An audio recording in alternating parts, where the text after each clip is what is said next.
நாம எப்படி இருக்கோம் அப்படிங்கிறதா. பணம் வந்த பிறகு அவர் மாறிவிட்டார் அப்படின்னு சொல்லுவோம் இல்லையா. பணம் வந்தவனே அவனுக்கு திமிரு வந்துருச்சு. எல்லாத்தையும் அவன் மேல போடவே மாட்டான், பணத்து மேலதான் போடுவோம். பணம் வந்தவனே ரொம்ப ஆடம்பரம் பண்றார். பணம் வந்த பிறகு அவர் யாரையும் மதிப்பது கிடையாது. பணம் உடம்பு இந்த இறக்க குணத்தை பிடுங்கி தின்று விட்டது கிடையாது. பணத்துக்கு எந்த குணமும் கிடையாது, மனிதனுக்கு தான் குணம் இருக்கு. பணம் அவன்கிட்ட என்ன குணம் இருக்கோ அதை வெளியில காட்டிடும், அவ்வளவுதான்.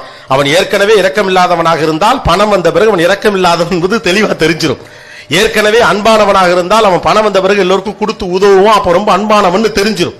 ஏற்கனவே அவன் கருமியா இருந்தா பணம் வந்தா நல்லா இறுக்கி வச்சுக்கிட்டு அவனே அது மேல படுத்து தூங்கிக்குவான், அவன் கருமின்னு தெரிஞ்சிடும். பணம் யார் அவன் எப்படிப்பட்டவன் வெளியில காட்டுமே வெளியே பணம் வந்து ஒருத்தனை மாத்தார். நாமளாதான் கற்பிதம் பண்ணிக்கிறோம், பணம் வந்து ஒருத்தனை மாத்துது. பணம் வந்து எல்லாரையும் மாத்தினா இந்த உலகத்துல தர்மவான்கள் லட்சம் பேர் வந்திருக்கணும், கெட்டவர்கள் லட்சம் பேர் வந்திருக்கணும். இதுவே நடக்கலையே. நீங்கள் யாராக இருக்கிறீர்கள் என்பது இந்த உலகத்திற்கு பணம் அடையாளம் தான் காட்டும். அப்ப பணத்தை பத்திர பெர்செப்ஷனே தப்புங்கிற மாதிரி வாழ்க்கை பத்திர பெர்செப்ஷனும் தப்பு இருக்கு.